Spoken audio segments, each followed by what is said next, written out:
Okay, so like imagine this for a sec, right? You're holding this like lock of hair, but it's not just any hair, it's Beethoven's hair. The actual Beethoven. What secrets do you think it could hold? I mean, could it like tell us about his life, his health, Yeah. ancestry? It's wild. Yeah, it really is amazing to think about. And the coolest part is we don't have to just imagine anymore. We have this like totally groundbreaking study that uses actual DNA analysis on Beethoven's hair to answer these big questions. Seriously, it's like something straight out of one of those detective novels. Yeah. But instead of solving like a murder or whatever, we're uncovering the secrets of like one of the most famous composers in history. And get this, they used multiple locks of hair, each with like its own backstory. How Yeah. crazy is that? Seriously, it's true. They actually had 8 different locks, and some were, like, definitely more promising than others, right? Like, Yeah. I mean, you wouldn't want to base, groundbreaking research on a random hair you found on the floor of a barber shop or something. You want to be as sure as humanly possible that it's the real deal. Absolutely. So how'd they even like go about making sure they had Beethoven's actual hair? I mean, how can you even be sure after all this time? So get this. Every single lock had its own, like, history, its own story. They call it provenance, which is, like, the story of where it came from, how it was kept safe all these years, that kind of thing. And one of the most, I guess you'd say, compelling is the Halmthayer lock. It's called that because Beethoven himself, he gave this lock to a fellow musician, Anton Halm, back in 1826. 1826. That's like just a few years before he died, right? Yeah. So they had this lock with like a direct line back to Beethoven. Did they like run DNA tests on all 8 then? So they started with some less intense testing on each one, to see if any of them had matching genetic profiles, right? And guess what? 5 out of the 8 matched, including, you guessed it, that Halmthayer lock we were talking about. So given where these locks were found and like the fact that they were collected at all different times, they were pretty sure that those 5 were the real deal Beethoven's hair. 5 locks, all matching across all that time.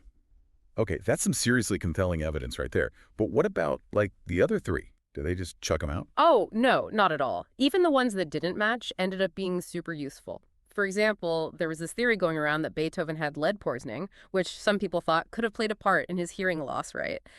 But the DNA from those non-matching logs actually kind of threw some doubt on that whole theory, added a whole new layer to the mystery of his health problems. Wow, so even the like imposter hairs helped us learn more about Beethoven? That's wild. But okay, let's circle back to those 5 like verified locks. What they find out about his family history? Any big surprises? Well, for starters, the DNA confirmed he was of European ancestry. Not super surprising, but, gotta cover the basics. But, and here's where it gets really interesting, the DNA also showed something called extra pair paternity. They call it EPP for short. And get this, it was somewhere in Beethoven's direct paternal line. Okay, whoa, hold up for a second. For those of us who like didn't major in genetics, what exactly is EPP? Okay, so in plain English, it basically means that somewhere down the line, maybe a few generations back, there was how do I put this? An unacknowledged father. Like a child was recorded as being fathered by one man, but in reality, their biological dad was someone else entirely. Whoa, you're telling me there's a whole branch of Beethoven's family tree that could be like totally wrong? You got it. And they only figured this out from analyzing his DNA. It's crazy to think what digging through old records could uncover. That's insane. This is way more than like a simple DNA test, right? We're talking about potentially like rewriting history books here. Okay, so we've got mystery hair, family secrets.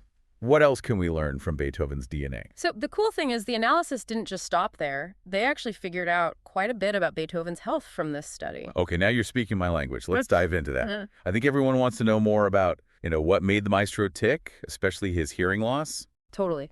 But we got to make sure we're looking at the right stuff, right? So the hair samples they used to test for his health, we got to make sure they were legit before we draw any conclusions. Hold on a sec. Didn't we already figure out that 5 of those locks were the real deal? We did, but those were for the ancestry stuff and the paternity thing. This study, they actually used like different locks to look into Beethoven's health. Gotcha. Okay. So they wanted to be extra careful. Makes sense. So what these other locks tell us about his health then? Did they find anything about, what caused his deafness? Oh, they definitely looked into that. I mean, there have always been theories, right? Like maybe it was otosclerosis, which messes with the bones in your inner ear. Or maybe Paget's disease, which can affect bone growth.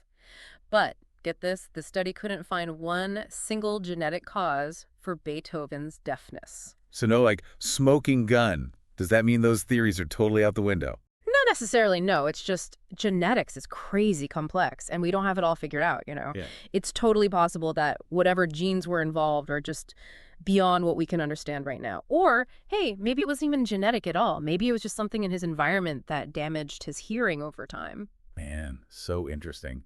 The mystery of the deafness lives on, I guess. Mm. But they must have found something, right? What else was in Beethoven's DNA? Okay, so this is where it gets really cool. The study found that Beethoven had a really high risk for liver cirrhosis. Liver cirrhosis. That's not something you hear every day. Hmm. And wasn't Beethoven, a bit of a wine enthusiast? Like maybe more than a bit? That's right, yeah. There are stories about him putting away some serious vino. So are we talking like a classic case of one too many late-night composing sessions fueled by Merlake?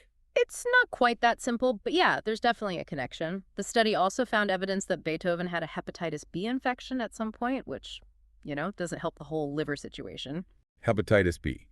Okay, so we've got this genetic predisposition to liver problems. We've got potential alcohol kind of speeding things along. And then, bam, hepatitis B comes in and makes everything worse. Exactly. And don't forget, this was the early 1800s. We're talking about a time with, like, zero modern medicine as we know it. Oh, right. No fancy treatments back then. Yeah. Makes you wonder how much all this, affected his music, his relationships, his whole life even. But could the DNA tell us anything about, like, how these things contributed to his death? It could, and it gets even more interesting when you factor in when these locks of hair were from, like that whole provenance thing we talked about. The tests they used could actually pinpoint the timing of the hepatitis B infection. And get this, it was only a few months before he died. Wow.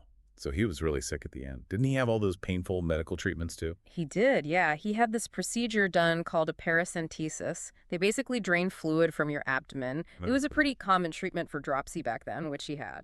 Okay, first of all, ouch. Paracentesis sounds brutal, especially back then. Didn't exactly have painkillers in the early 1800s, did they? Nope. And no real way to sterilize things properly either. It was a risky move, to say the least. Risky how? Well, here's the kicker.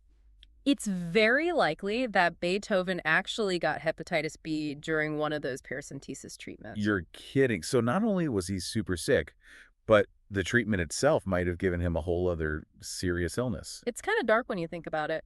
Really makes you appreciate how far we've come with medicine. It really does. And it just goes to show, even geniuses like Beethoven, they weren't immune to the limits of their time. Man, this whole deep dive has been full of surprises, family secrets, health struggles, maybe even a medical procedure playing a part in his death. Who knew? That's the thing with ancient DNA analysis. You never know what you're going to find. And this is just one example, right? Think about all the other possibilities. Like mind-blowing, right? Gosh. We could like solve all these historical mysteries. Cleopatra, Genghis Khan, imagine. Seriously. And get this. What if we could, compare their DNA to people alive today? Find their long-lost relatives? How wild would that be? Talk about connecting the past to the present. It'd be like, I don't know, rewriting history books right before our eyes. Totally. And, it's not just, famous people. Think about, our own families. Oh, right. This tech could, trace back our ancestry further than ever. Maybe even rewrite our own personal histories. Kind of exciting and scary at the same time, isn't it? Yeah, no doubt. We got to remember, though, just because we can doesn't always mean we should. It's a lot of responsibility dealing with this kind of stuff. Sensitivity is important, you know what I mean? Got to treat the information with respect. You're right. It's a good point. It's bigger than just, curiosity. It's about understanding, where we come from and how we fit into it all. Exactly. So, for you listening, think about it. What would you want to explore with this tech? What mysteries would you try to solve? What could we learn from the past to make a better future, This is just the beginning, really. It really is. Who knows what we'll find out in the years to come? Yeah. This has been, well, pretty eye-opening to say the least. Thanks for joining us.